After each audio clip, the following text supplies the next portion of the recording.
Does it work for all families?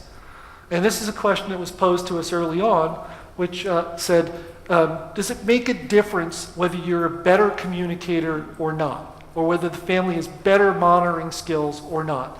And we've looked at this. And so when you look at this figure, what we see is this yellow line represents parents who did not have the materials. The red line represents parents that did have the materials. These are parents that at the beginning, before they got the materials, that were poor communicators, below average. These are parents in the middle who are typical everyday moms and dads. No special skills whatsoever, they're just average. And then these were the stronger communicating parents in the beginning of the study. And when we see, if we look at the parents that got the materials, the weaker communicators, their kids drank more than the stronger communicators. So when they get the materials, the parents who communicate better, they do better. Those kids do better. But if we look at them compared to the parents that we call in our control group, that vary along those dimensions, every scenario where they had the booklet and they read that, it was better than every scenario of families where they didn't. So what this really speaks to is that these materials, when read, even in homes where communication is poor initially, those homes are better off than the strongest communicating families that don't have these materials. And this happens when we look at other parenting behaviors. So that was communication. This is the amount of monitoring that goes on, and we see the same pattern occur. This is where you know and where your kids. And then we look at parental approval, where parents vary in how much they think it's okay for their kids to be drinking. Same kind of thing, that no matter what the situation is, after parents have read these materials and talked to the kids, they're better than when they haven't. So the question that was asked of us then is, well, why is it working? What seems to be the reasons why this works? Because we know it works, and that I gave you some examples. These are other studies have shown similar patterns. We know it works for, by and large, all families. Although it might work better for some than others, it works better for families that get it than don't. Why is it working? What's going on? Well, it turns out that I go back to the earlier slide where we had different components. So we looked to change things like attitudes about drinking activity, attitudes about non-drinking activities, positive beliefs that they might hold with regard to drinking. And each of these parts are represented in these materials, and we have science that shows that these are important things in terms of regulation and problem solving. And when we do studies, we notice these are the things that change. These are the areas that the intervention changes the beliefs, the attitudes, the decision-making tasks that have to go on, which in turn then affect behavior. So we know that it works. We know that it works for most part, all types of families. We also know that it works because the specific components that are represented in the booklet are also influencing the way that kids make choices. And so therefore what we believe is it's then strengthening the paths between the emotional centers of the brain and the higher education, the higher processing centers. You know, the truth is we'd want to test this, but in order to do that, we'd have to cut kids' brains open and look at them, and I don't think many parents would let us do that, you know, so we'll have to, for now, be happy with just looking at what we call proxies for the brain change behavior.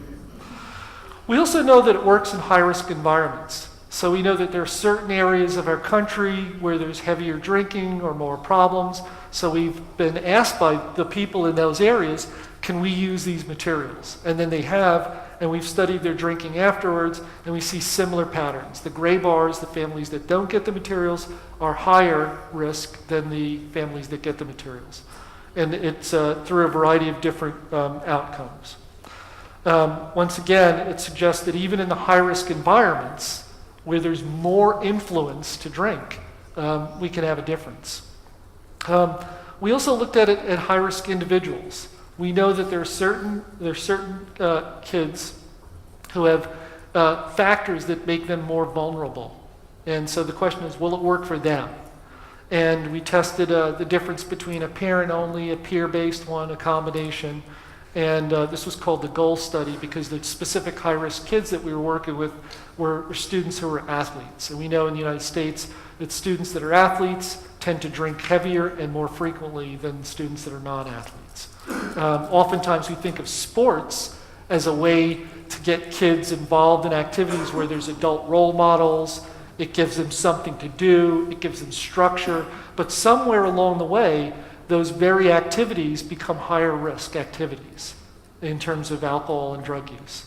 So we found that it makes a difference similarly that way. Again, well, these are supposed to be gray bars. The non-red bars are the families that didn't get the materials, where the red bars are the families that did get the materials. So even for at-risk individuals, we see the difference there. We've also looked at profiles because we've been counting in the field, we've been counting drinks for a long time. So we say, how many drinks does the kids drink when they drink? And if you look at this slide, you could have two different people and they both drink 6 drinks, but one person drinks 1 drink a day and they're at low risk. Another person drinks 6 drinks all at once and they're at higher risk for problems.